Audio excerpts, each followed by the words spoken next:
WISU presents Chop It Up the Podcast with Amere Dozier and Baylee Chamberlain. Your key to the sports world. Let's get to it. Yes, sir. It's Chop It Up the Podcast, your key to the sports world. I'm Amere Dozier alongside my partner, Baylee Chamberlain, and this is Season 1, Episode 4. We're coming to you from the WZIS studios, and Baylee, go ahead and unlock the sports world with the headlines. All right, so as always, we're going to start with the local news. It's basketball season, man. High school girls basketball has started. Terre Haute North girls basketball team will open up their season tonight against Evansville Central. And Terre Haute South, West Vigo, and Northview of Brazil. The Indiana girls lost their home openers on Tuesday. Terre Haute South lost to Plainfield 66-42. West Vigo fell to Edgewood 50-16. Northview lost to Mooresville 66-40. And they all played away openers on the road, so they haven't been home yet. Starting the season 0-1 so far. And then high school boys basketball, the boys open up their season on the weekend of Friday, November 22nd. So, I mean, they got a little while. A little bit of time. But they started the girls earlier. In Indiana State sports, the Sycamores head baseball coach Mitch Hannes has promoted volunteer coach Brad Vanderglass to a paid assistant coach position. So shout out to Brad. Redshirt senior linebacker Jonas Griffith of the football team is now tied for 8th on the career tackle list. 6'4", 250-pound linebacker is also currently leading the team in total tackles with 82. And the Buffalo Bills made a stop by Indiana State's football practice to scout some of the class of 2020. This is one of many NFL teams this year that have stopped by Terre Haute to scout. The Tampa Bay Bucks, the Cleveland Browns, LA Rams, they've all visited Indiana State to scout players because, you know, all those players Indiana State has, especially Jonas Griffith on defense. You know they're liking what they see out of him. Yes, sir. The men's basketball team opens up the season tomorrow on the road against Dayton. I know I'm excited for that one. This will be the first time these two squads have played since Coach Lansing has been a head coach of the Sycamores. And national news, former NFL wide receiver Antonio Brown was scheduled to meet with the NFL on Wednesday concerning accusations of sexual assault. He was eager to present his side of the story, as there were many teams willing to sign him still, which I think he should be in the league still. Yes. Just a week before it was his time to meet with the organization, he lashed out at them once again and stated that he will, quote, never play again. Wow. North Carolina defeated Notre Dame's basketball team 76-65, and then Cole Anthony, man, had a record-breaking debut as he scored 34 and had 11 rebounds. Dude, I was watching his highlights this morning. Oh, my gosh. Just a clip. Absolute clip. So, yeah, that's all the local stuff, man. I'm gassed. All right, man. That was some long headlines for today. Sycamore Spotlight, Indiana State is going to be playing Northern Iowa on Saturday. Yes, sir. And this is the third-ranked team in the span of 3 weeks for this team. And if you look back at it, it's been a pretty rough. Even with the teams that they have been playing that haven't been ranked, which I think it was just one team, that was Southern Illinois. Yeah. They were good. And I think Southern Illinois now is getting votes. They're going to be ranked here soon. They were getting votes when Indiana State played them. Yep. I know that for sure. Yep. So, basically, I got a chance to talk to Coach Mallory, and I got to ask him what he feels like the biggest keys to Northern Iowa's success is, because Northern Iowa is a good football team, if you guys didn't know. Let me go ahead and pull up their record real quick. 6-3. So they're 6-3 overall, and they're 4-1 in the conference. That's 80% win percentage. And they lost to somebody that's ranked in the FBS right now in 3 overtimes, and that's Iowa State. Wow. So it's a good team, and I got a chance to listen to what Coach Mallory said the keys to their success is, and this is what he said. Well, I think they're a well-coached football team. I think this will be the best team that we've played in conference this year. You watch them on film, there's not a whole lot of weakness. Well-coached. They're good at every position. It's hard to find a weakness with this team. So he says a lot in that interview about them not having a lot of weakness. And the first thing that I did when I looked them up and I went in to see what they have, the first thing I noticed is they have a redshirt freshman quarterback. His name is Will McElvain, and he's been doing pretty good. But one thing about young quarterbacks in college that you want to do is you want to get pressure on them. Yeah, we you have frighten them up a little bit. Yeah, and we have a good defense. The defensive line is probably one of the best that we have. So you look at Anoki Mawala, you look at Michael Gant, you look at Jonas Griffith, you look at Will Thompson.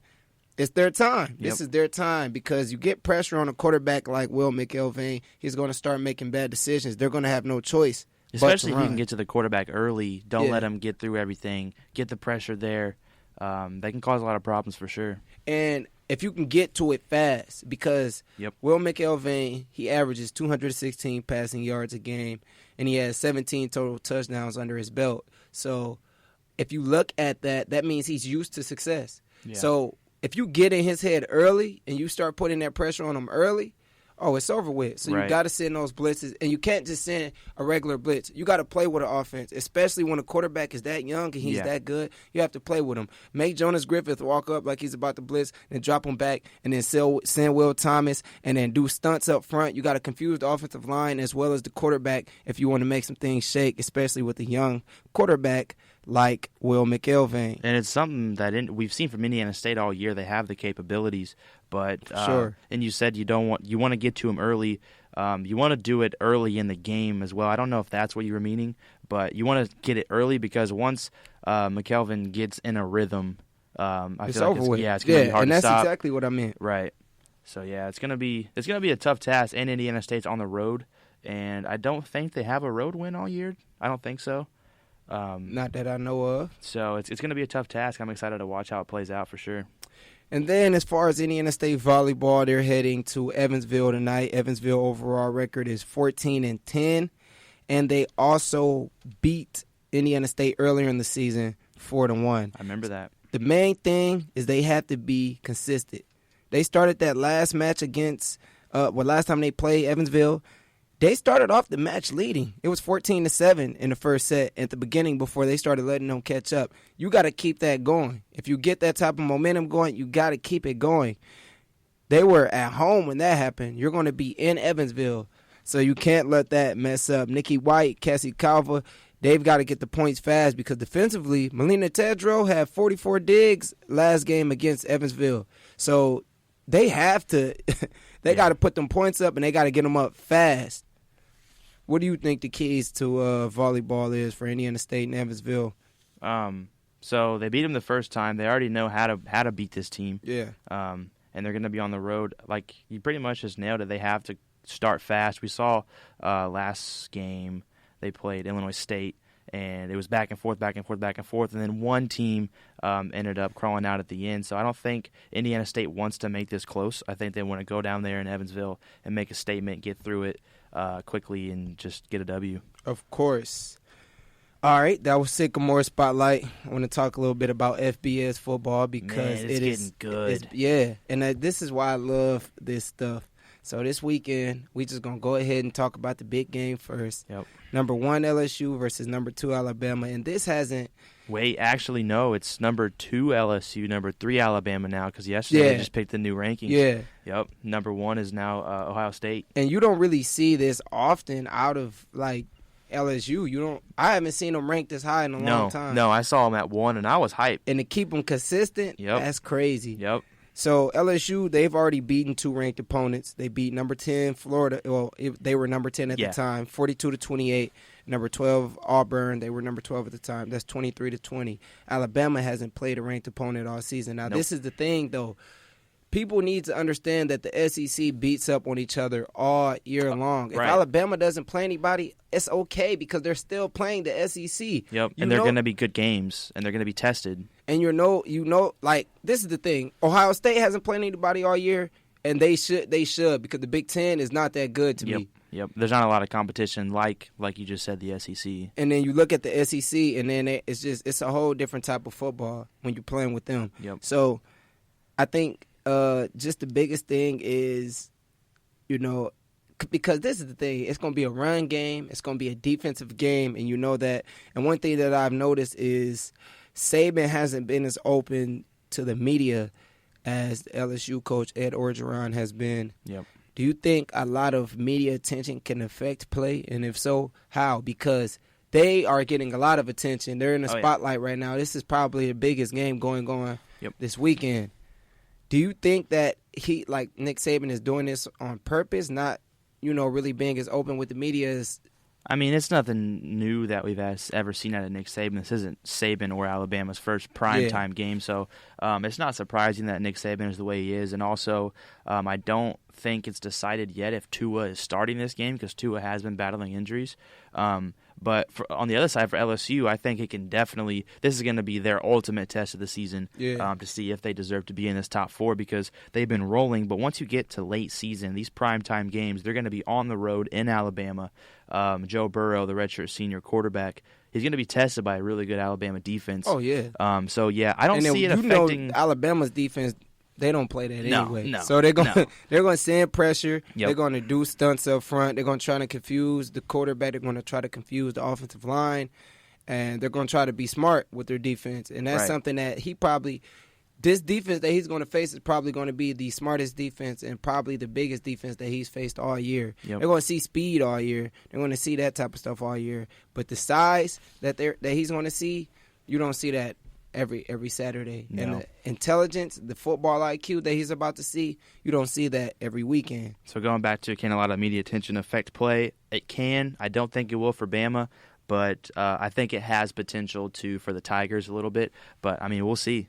I'm so excited for this game. Now, me being the fact, because I've played college football before, and I feel like media is probably, because I heard Nick Saban say one time, it's rat poison. That's what media is. 100%. And it really is because I've been around college football players who have started to gain media attention, and they do start to act a little different. Of course. And it does you kind of aren't 100% focused in what you should be focused in as far as the game.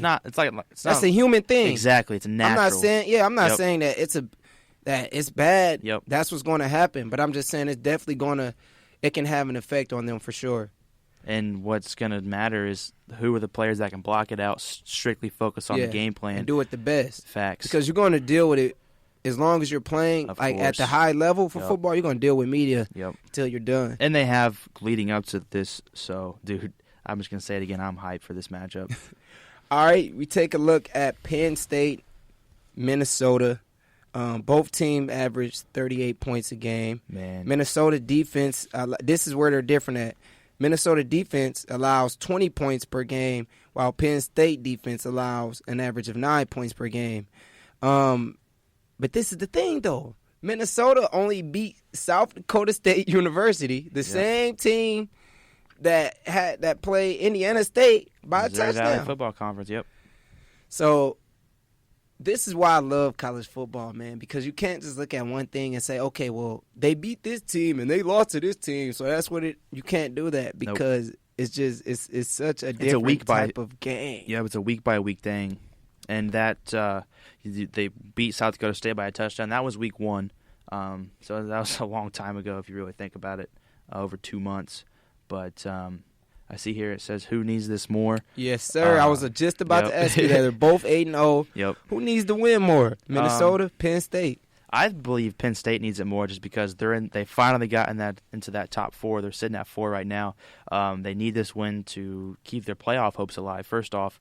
But on the other side for Minnesota, I remember a few weeks ago I was watching SportsCenter, and the Minnesota head coach was pumped about his team, and he was talking about whenever the date is going to be the 9th. He said November 9th, Penn State's coming to town, college game day, come up here. And he was just hyping up his team. And I remember the other guy was like, well, the same week LSU Bama's playing, so we're not going to go up there. But they're having a great year. They're undefeated in the Big Ten. They're undefeated on the year. They're trying to make a statement for this season. But I think this is a bigger game for Penn State. 1, to keep the college playoff hopes alive. And 2, if they can go up to Minnesota on the road, that's going to be a hostile environment. If they can get the dub, it's going to make a big stand for them. Now, this is the thing with me.